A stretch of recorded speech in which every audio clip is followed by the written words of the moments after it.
Réagir, réagir. Le magazine Rété d'information vous propose aujourd'hui une interview de Pierre Le Gall, secrétaire général de l'association Ré-Nature Environnement, enseignant-chercheur à la retraite. Nous l'avons sollicité afin de mieux comprendre la problématique des algues vertes qui se déversent chaque année sur les côtes atlantiques. On les connaît surtout pour leur présence sur les côtes bretonnes, mais elles pullulent désormais sur les côtes rétaises, à Loie, Saint-Martin et la Flotte-Henri. Dans cet entretien, nous aborderons avec Pierre Le Gall le stockage, le processus de développement et de propagation ainsi que la problématique administrative très particulière à l'île de Ré. Et enfin, de la solution pérenne de retraitement de ces algues.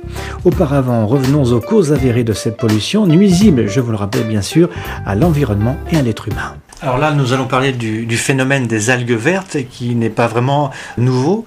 Pouvez-vous nous expliquer, Pierre Le Gall, les raisons pour lesquelles elles sont apparues, ces algues vertes, et dans quelle région ? Le phénomène des algues vertes, effectivement, au niveau de Charente-Maritime, il est relativement récent. Il doit dater de 5, 6 ans, 6 ou 7 ans à peu près, avec des forts développements, alors qu'en Bretagne, c'est un phénomène qui est beaucoup plus ancien. Les causes sont exactement les mêmes. On pourra les donner, les expliquer, mais simplement ça s'est produit un petit peu plus tard parce que les paramètres naturels sont devenus favorables il y a que relativement peu de temps. Donc on en parlera, effectivement, ça se passe sur la Flotte et Saint-Martin aussi ? Alors c'est essentiellement sur la Flotte et sur Saint-Martin qu'il y a les plus gros dépôts. Il y en a un petit peu sur Rivedoux. Et puis il y en a également sur la commune de Loie, mais sur des secteurs qui sont peu touristiques, donc qui ne posent pas de véritables problèmes. Donc ça veut dire que le développement des algues vertes se fait essentiellement dans des endroits confinés, comme dans la baie de Saint-Brieuc par exemple. Le développement des algues vertes se fait dans des endroits qui sont calmes, dans des endroits où on a une accumulation d'engrais, je dirais, de nutriments, et ensuite il faut que le système des courants ne provoque pas l'évacuation des algues vers le large. C'est-à-dire qu'on va les trouver, effectivement, venir se déposer, pas se développer, mais se déposer dans les endroits les plus calmes. Et comme par hasard, les plages de la Flotte sont les endroits les plus calmes du système, et c'est là qu'elles viennent se déposer. En réalité, elles se développent non pas dans la baie de l'Aiguillon, mais elles se développent dans le Pertuis breton. En 1960, il paraît que le taux de nitrate dans les eaux bretonnes était de 5 mg par litre et en 2000 de 50 mg par litre, soit 10 fois plus. Alors, est-ce que le lien entre l'agriculture industrielle et les algues vertes est avéré ? Absolument. Dans les facteurs qui sont importants pour le développement de ces algues vertes, il y a la concentration en nitrate dans l'eau, mais également en phosphate. Alors, les origines sont différentes. Les nitrates, pour rester simple, ont une origine agricole. Ce sont eux qui sont utilisés comme engrais dans les grandes surfaces de plaine avec de la monoculture, je dirais, de céréales, de tournesol, etc.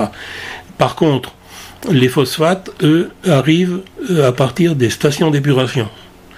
Les stations d'épuration sont faites pour éliminer les bactéries, les microbes, je dirais, mais ils ne sont pas du tout équipés pour éliminer les produits chimiques qui sont dedans. Or, les phosphates sont utilisés en particulier dans tout ce qui est détergents, lessive, etc.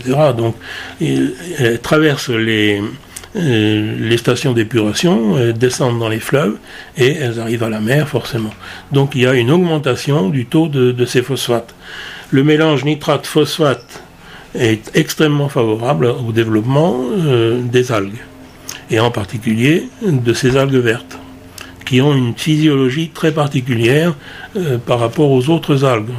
Les algues vertes en question, ce sont les ulves. Et ce sont des ulves, alors maintenant, scientifiquement, les ulves, il y a énormément d'espèces différentes. Il y en a des toutes fines qui sont très courantes, mais qui ne sont pas, qui n'ont pas de conséquences, je dirais, au niveau des milieux et au niveau de l'économie des communes littorales. Il y a une deuxième catégorie, ce sont des algues en lame, qui, elles, lorsqu'elles viennent s'accumuler sur les plages, forment des milieux fermés, dans la mesure où elles vont se superposer des couches de plates, qui vont donc enfermer un petit volume d'air en dessous, donc qui va devenir très rapidement sans oxygène, et donc être source de fermentation. Et donc ça va dégager aussi un petit peu de soufre ? Obligatoirement, ces fermentations qui sont des fermentations qu'on appelle en termes scientifiques anaérobie, c'est-à-dire sans oxygène, ces fermentations dégagent des produits à base de soufre à partir de la dégradation de la matière organique des algues elles-mêmes. Et ces soufres se combinent avec l'hydrogène pour donner ce qu'on appelle l'hydrogène sulfureux, H2S, qui est un gaz toxique qui s'accumule en quelque sorte sous la couche superficielle de l'âme de ces grandes vulves. D'accord, donc ça a une odeur un petit peu d'œuf pourri. Seulement un œuf, il pourrit, ça fait pas beaucoup de gaz. Par contre, quand on a des tonnes d'algues vertes, ça devient dramatique. Réagir. Réagir. Cette algue verte que l'on nomme la laitue de mer n'est pas naturellement nocive. Elle le devient suite à un processus lié aux abus de l'homme. Pierre Le Gall. L'augmentation des nitrates et des phosphates a commencé en Bretagne avec les élevages porcins, en particulier les épandages de lisier, trop importantes par rapport aux capacités d'absorption du sol et des cultures. Ce phénomène, disons, d'augmentation des quantités de nitrate-phosphate ne s'est fait que plus tard chez nous par rapport à ce qui s'est produit en Bretagne. Donc c'est ça qui explique, mais l'algue elle-même, elle existe partout. C'est une algue banale, comestible d'ailleurs, elle est à frais. C'est pas du tout une algue tueuse, comme ça a pu être expliqué des fois. Ce n'est que par l'intermédiaire de sa fermentation qu'elle devient dangereuse. Elle a des particularités biologiques qui font que son développement est particulièrement favorisé lorsque le milieu s'enrichit en nitrate et en phosphate. Mais il n'y a pas que ça. Cette algue verte, contrairement aux autres algues, c'est une algue qui est capable de stocker des nutriments, en particulier du nitrate et du phosphate, contrairement aux autres algues qui sont absolument incapables de stocker quoi que ce soit. Toutes les autres algues, elles pompent ce dont elles ont besoin et ça s'arrête là. L'algue verte, la lulve, pompe et fait des réserves. Même si elle sort d'une zone enrichie en nitrate, elle va continuer à se développer beaucoup. C'est une algue qui a une autre particularité, c'est qu'elle est capable de se développer détachée du milieu, c'est-à-dire en flottant dans l'eau. C'est une algue qui a la faculté de se bouturer facilement, c'est-à-dire lorsqu'on la réduit en petits morceaux, chaque petit morceau va redonner une nouvelle algue, et il faut bien savoir que certaines de ces algues font plus d'1 mètre de long, Donc c'est des algues qui sont quand même grosses. Ce sont des algues qui ont une reproduction sexuée qui marche extrêmement bien. Il y a des milliards de spores qui se dégagent de quelques centimètres carrés d'une algue. Donc vous voyez qu'on a un processus de reproduction qui est extrêmement, de multiplication des algues, qui est tout à fait favorable, dès que les conditions sont bonnes. Comme elle a la possibilité de se développer en pleine eau, libre, elle va être soumise au courant.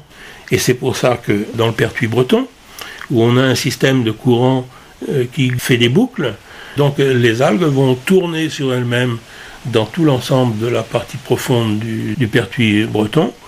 Et lorsque les vents sont porteurs, ces algues sont entraînées par les courants superficiels jusqu'à des endroits où elles vont pouvoir se déposer sur les plages. Et donc sur l'île de Ré, la Flotte et Saint-Martin. Et voilà, on revient à notre point de départ, c'est-à-dire les plages de la Flotte et les plages de Saint-Martin essentiellement.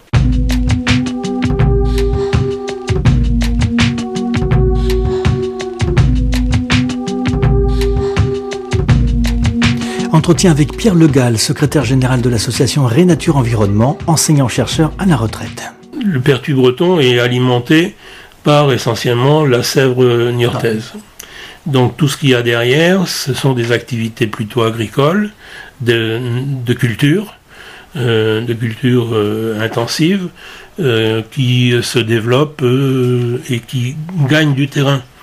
Il faut pouvoir intervenir au niveau des processus de production agricole, c'est-à-dire intervenir au niveau, premièrement, des chambres d'agriculture qui donnent des règles d'exploitation aux agriculteurs, Au niveau des normes de rejet, c'est-à-dire savoir combien il y a de nitrates acceptables dans les eaux qui arrivent à la mer. Et l'autre responsable, ce sont les services des eaux, les agences des eaux. Ici, on a une situation extrêmement ambiguë, parce que l'essentiel du bassin versant de la Sèvre niortaise, qui nous alimente donc, qui apporte à la mer ces différentes substances, ce bassin versant, il est sous l'autorité de la Chambre d'agriculture de Vendée et des Deux-Sèvres. Il est sous le contrôle de l'Agence de l'eau Pays de Loire et Bretagne. Alors que au niveau régional, nous, on est dans la région Nouvelle-Aquitaine, on est en Charente-Maritime avec une chambre d'agriculture Charente-Maritime, mais qui n'a pas d'impact sur les eaux, ou très peu d'impact sur les eaux qui arrivent par la Sèvre. On a des services administratifs qui sont jamais concernés. Si on s'adresse à la Charente-Maritime ou à la région Nouvelle-Aquitaine, avec l'agence de l'eau à Dour-Garonne, ils ne sont pas concernés. Donc on est dans une situation où, administrativement, on n'a aucun interlocuteur à faire travailler. Donc, l'État devrait s'engager là-dessus pour préciser les choses, non ? Alors voilà, il faudrait arriver à ce que l'État puisse donner des consignes à ces différents services pour les inquiéter, pour leur dire, bon, là, il y a un petit problème qui se passe. Réagir. Agir. C'est pas à ce niveau-là, c'est pas au niveau de l'origine qu'il faut espérer trouver une solution.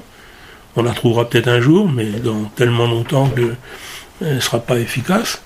Donc il faut travailler sur le traitement des algues, parce qu'on ne peut pas les laisser sur la plage, il faut donc les ramasser et puis ensuite les traiter. Alors justement, on va aborder le cas de la flotte en raie que vous connaissez bien, avec ces algues vertes qui sont encombrantes et nocives et qui sont stockées à l'écart sur un terrain communal flotté auquel chacun peut accéder. C'est un stockage sauvage sur des zones naturelles sensibles. Expliquez-nous un petit peu à l'époque ce qui s'est passé. La première année où les algues vertes ont été gênantes, il y a eu une campagne de ramassage une fois ramassées sur la plage, il fallait les stocker quelque part. Donc elles ont été au départ stockées au niveau du préau, là, derrière la zone ostréicole. Mais il y a eu de gros problèmes parce que la nappe phréatique en dessous, sur laquelle les ostréiculteurs avaient des pompages, est devenue complètement impropre. L'eau était marron, donc ça n'a pas pu perdurer. Donc à partir de là, les algues ont été proposées à des agriculteurs de façon à faire un engrais dans les champs, parce que en les répandant sur les champs en couche très fine, il n'y a pas de fermentation à ce moment-là. Ça reste en plein air, ça sèche, et ça apporte effectivement des engrais au sol. Donc au sol agricole, c'est intéressant. Mais très rapidement, les agriculteurs concernés ont refusé de les recevoir parce que parmi les algues, le système de ramassage faisait qu'il y avait des cailloux, des plastiques, des caoutchoucs, un tas de débris et de choses qui les dérangeaient pour exploiter leur culture. Quand on passe avec des cailloux dans une trieuse de pommes de terre, on comprend très bien que c'est quand même dérangeant. Ça a duré 1 ou 2 ans. Puis ensuite, il fallait bien continuer à s'en débarrasser. Donc là, c'est parti dans la nature, dans des espaces sensibles, des zones où il n'y avait pas à déposer, et en particulier déposer directement sur les sols, sur la végétation. Il y avait des couches de plusieurs mètres, donc ça allait pas non plus. La solution qui avait été adoptée en complément était une solution assez biaisée. Ils ne pouvaient plus étaler sur le sol, ils ont creusé des trous et ils ont rempli avec juste une petite couche de sable par-dessus pour cacher. L'association a porté plainte, les associations naturalistes du secteur Nature Environnement 17 et Rénature Environnement ont porté plainte. Il y a donc eu un procès et une mise en demeure de remettre ces espaces en état. Les algues y sont toujours, ça fait plusieurs années. Ensuite, il y a eu le passage qui a amélioré un peu le système, qui a été de les déposer en couches fines sur un terrain qui a servi pendant des années de dépôt de différents matériaux, donc directement sur le sol, les jus, que ce soit l'eau salée, mais également le jus des fermentations, etc., qui se développent, sont rentrés dans le sol au niveau de la nappe phréatique, ce qui est absolument incompatible avec le respect des règles élémentaires, je dirais, de protection de la nature. Est-ce que le maire de l'époque, donc M. Léon Gendre, a bafoué la réglementation? Et si oui, est-ce qu'il s'en est expliqué avec vous ou pas? C'était un des gros points d'opposition, parce que lui voyait le bénéfice au niveau de ses activités touristiques. Effectivement, avoir à côté de la terrasse de restaurant, avoir des algues en putréfaction, c'est pas tenable, quoi. Donc il fallait bien qu'il fasse quelque chose. Mais après, il aurait fallu que le traitement se fasse dans des bonnes conditions, chose qu'il n'a pas fait. Donc on s'est opposé sur non pas le fait de ramasser les algues, mais sur les conditions dans lesquelles ce ramassage se faisait. Réagir. Personne n'est capable aujourd'hui de régler ce problème. En 2018, M. Lionel Quillet, président de la communauté de communes, M. Léon Gendre, maire de la flotte en Ré à l'époque, avec, je crois, le préfet aussi de Charente-Maritime, s'étaient réunis pour tenter de trouver une solution beaucoup plus durable, c'est-à-dire la création d'un centre pour retraiter ces algues. Est-ce que vous avez des informations concernant ce projet ? Alors, effectivement, il y a eu une solution trouvée, une espèce de compromis établi entre ces trois personnages, le préfet, Lionel Quillet, président de la CDC, et Léon Gendre, maire de la flotte, pour que les algues soient ramassées, soient stockées sur une surface étanche, avec récupération des jus, de façon à ce qu'elles soient séchées, et traité ensuite dans un centre de valorisation. Ça, c'était l'accord qui était trouvé, mais ensuite, au niveau de l'application, ça n'a jamais été appliqué.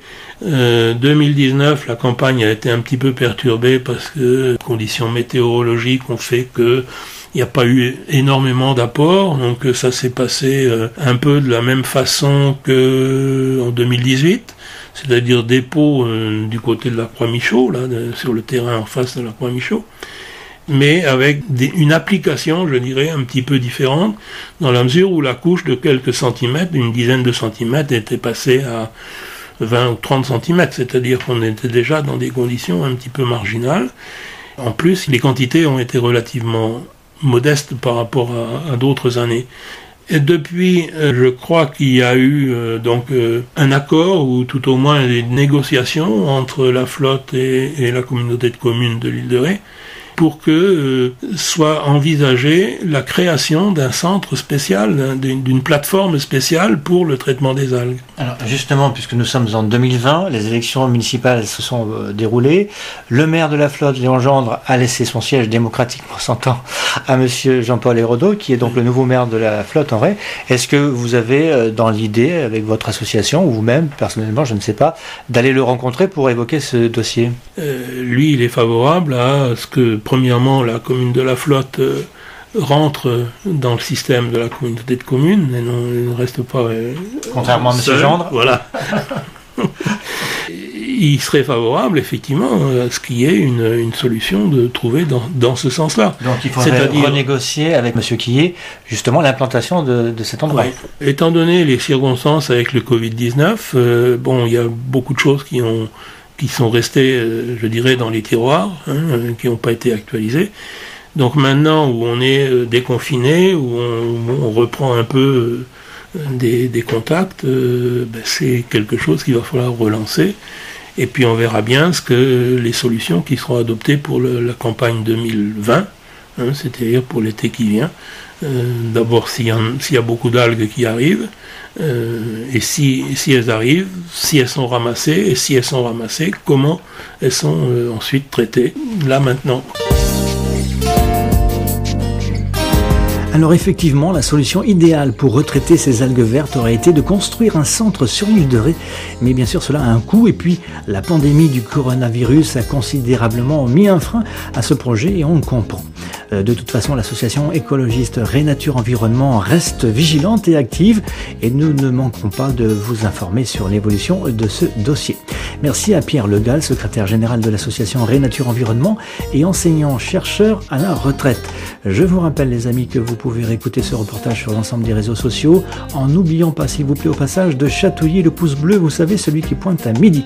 Ce reportage Chlorophyllé a été réalisé par Stéphane Nadous pour Radio Île de Ré. Réagir, réagir.